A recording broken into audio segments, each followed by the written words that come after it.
What? Whoa. You may wonder what I'm trying to do. I'm trying to do the impossible. Terminal damage. And this is not the craziest part.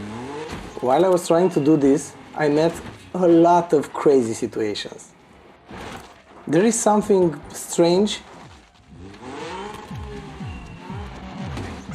between the car and the trees.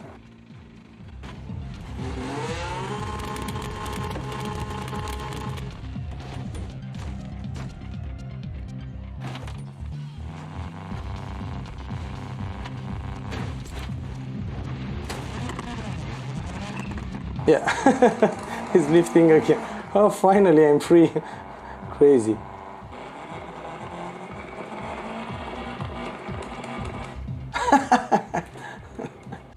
Before thinking I'm crazy, let me show you something. On session settings, hardcore mode is on, which means car damage, vertical damage on, and damage intensity, wear intensity, mechanical failures, probability realistic.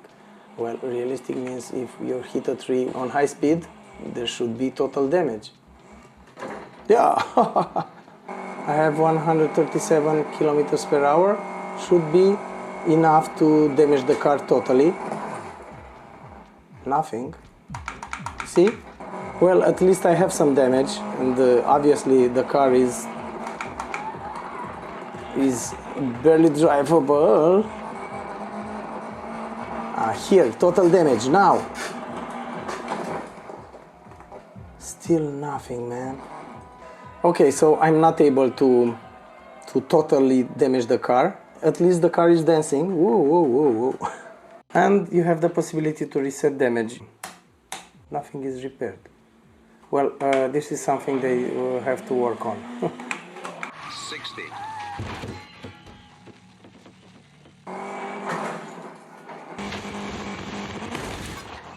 Let's hit those. You reacted too late. Man, I am here. What are you doing? Boo! Move away!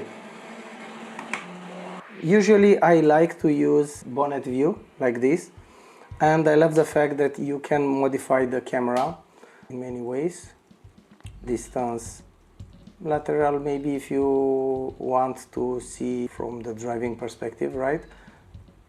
If you want to see a bit more, and also pitch. Field of view also. Yeah. 50. I have a powerful GPU, however, this game I feel is quite demanding. At this moment I'm using FSR 3. I have used also TSR and TAA. Off I do not recommend because everything is choppy. You see, it's not ideal. No, I cannot play like this. Ta. Ta, ta. Ta is better. Around 64 FPS. Maximum 80. 122 also. TSR. Yeah. Ta was a bit washed. Better than off. Dance, baby, dance. FSR. Yeah, if you have NVIDIA, you can use DLSS, but I'm using FSR because I have AMD graphics.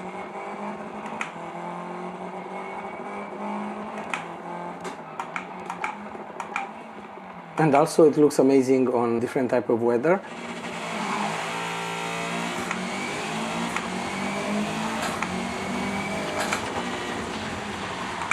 Oops. Wow, how nice the reflections.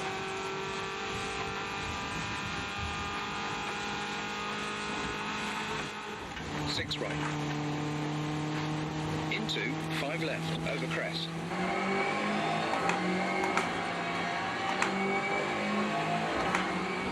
Yeah, the graphics are amazing. Into 2 left, tightens.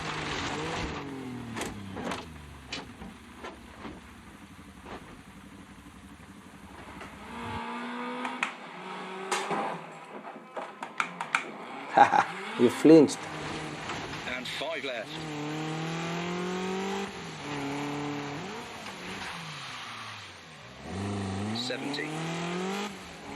Yeah, look how nice the sun reflects on the water. Yeah, the road is amazing. They did a very good job. On video settings I can see there is also HDR, which I do not use at this moment, but it's very nice. And another thing which I like, triple screen. Yeah, I have only one screen, so that's why it looks like this.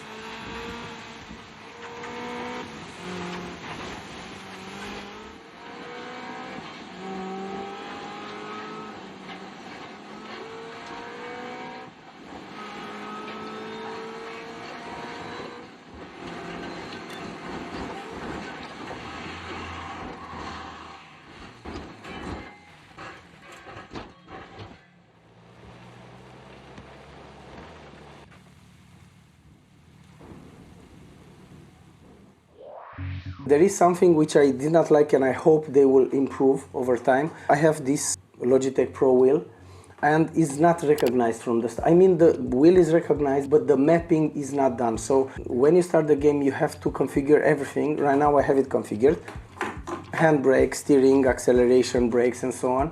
And also for the menu, if you go way down, you have user interface and you have to configure this also, otherwise nothing is working. This knob here, this joystick doesn't work, I cannot bend it. I use it for up, down, left, right. Make it work please. Thanks. It doesn't matter the mode, now is in G923 mode, but also in Pro mode. First time you are starting the game, nothing is recognized. This is not normal, this should not happen in 2025. I understand is early access, probably they overlook this. Many games have mappings for popular wheels. Please let me know in the comments which wheel you have and if the mapping is automatic. Regarding force feedback, I do not have many complaints. In 923 mode is a bit mellow, but in Pro mode I have very nice feedback. I can feel everything on the road, like on EAWRC and also on Dirt Rally 2.0. Now I'm in Pro Wheel mode and at least I see a difference between Pro and the G923 mode.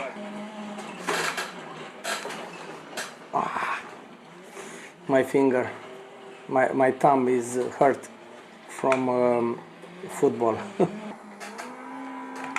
The feedback is too strong.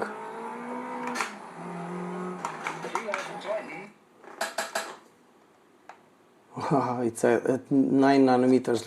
Let's put it at 11.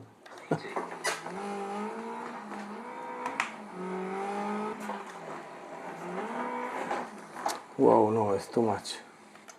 I can break my arm.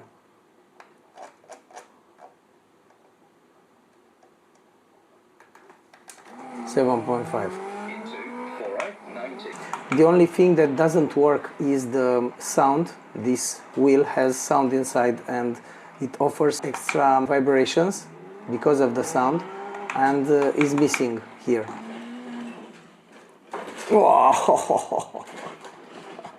And also sometimes I do not get any feedback if I hit a pothole, right? Some potholes doesn't work.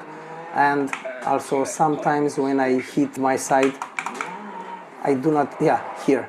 Yeah, so I hit the rear part of my car, the rear end of my car, and I didn't feel anything. So yeah, maybe it's just me. Let me know if you have the same feeling. Whoa. Yeah, very nice. Overall, it's a good start. They still have to work. One thing I do not like on this game is you do not have many settings. So on force feedback, we have only gain, minimum force, damper, and steering lock. That's it. Nothing else. I truly hope this is only the beginning and they will add more settings here because you cannot 100% rely on the wheel.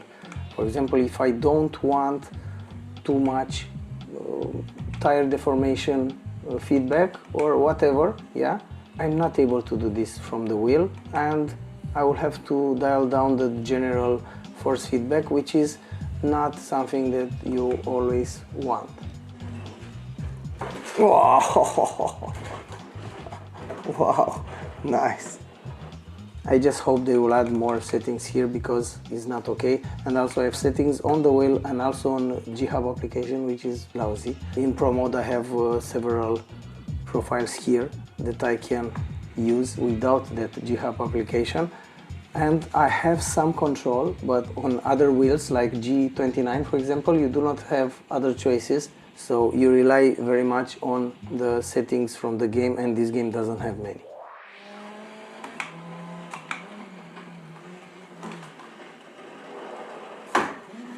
Yeah, so this mode is very interesting for those of you, and also for me, if you want to really learn the stage, right? So I love this mode. Yeah, this is something which I missed on other rally games. It's early access, but it's a paid early access, and it doesn't have much to show. Let's see, only 10 cars. Even if there are not so many, you can get an idea about the game. And the stages are not too many also. 2 locations and 2 stages each. One location is for tarmac and another one is for gravel. Remember this before adding some very bad review on Steam. You are not paying for the content, you are paying for the development of the game. They need money to develop it further. Yes, probably it was released too early. Each company has different budgets. They do not afford to develop further without getting anything. I understand why they released the game too early. I do not mind it. I enjoy the game, but not everybody thinks the same. People may get upset. Yeah, I just hope they will raise enough money and popularity to move further with the development, because this is a start of something very interesting. So I'm looking forward to see what else they will do. Service Park is something else I haven't seen in other games, the games that I've played so far. I love how you can zoom in and out and move around the car. It's an opportunity it's an opportunity for you to see the damage of the car after a stage, yeah, and also the NPCs which are roaming around, very nice touch. It brings you in the game. This car doesn't have anything, but other cars, the newer cars, different cars have more ways to tune it. Yeah, it looks quite detailed. I haven't got time to go through it, but I will go there and let you know. Regarding tire selection, there is something which I do not understand. I will have to dig more, but even after one stage, I should have seen tire status less than 100%, but it doesn't happen. After 3 stages, they are at 100%. Normally I should see some where the damage is not happening, or maybe the wheels are changed automatically. I have no idea. Repairs also, this overview is very interesting. You can right away see what you need to repair, and then you go and fix. You have 1 hour. Light, okay, let's repair the car to look good. And that's it. Apply. Regarding co-driver, it feels a bit robotic. 2 right, long, opens, 60. 2 right, long, opens, 60. Yeah, nothing natural about it. Crest into 4 right, long, opens, 60. 3 left, don't cut, and sudden, 4 right, 70. Flat left, into dip, 80, over bumps. Move. Crazy guy. Whoa. Died. Still there. There is something which I do not use for a long time already. I have many hours in various rally games, and Pacenotes, visual Pacenotes, I do not use them. However, they are quite interesting. Not only showing you what is coming, also you can see where you are. Wow. Too much is too. Nice. Flat right, into 4 left, long. It's not that bad, it's a good start. There is a lot of work. The graphics are quite okay, but you probably need expensive graphics adapter. Also on this one, I'm not able to put everything at maximum. Force feedback also, it's a good start, but there is a lot of work there too. I would prefer, like I said, to have more settings there and to adjust some feedback individually, because you cannot adjust this from the wheel. And finally, they really and fast, they need to add more, because people will get bored soon. Cool, so I will play further and see what else I will discover. This is only the beginning. With new content, with new updates, there will be new bugs for sure. Good and bad things. Let me know if you need me to compare it with some other rally games. I have in mind to make a comparison between this one and Dirt Rally 2.0 and EA Sports WRC, and maybe also WRC games. Thank you very much for watching, and see you in the next one. The car is bouncing, woohoo! Yeah, yeah, yeah, yeah. Ooh, it's dancing. Wow, this tree doesn't have the lower part. Oh, what happened? Star Wars. Choo choo choo choo choo choo choo choo choo.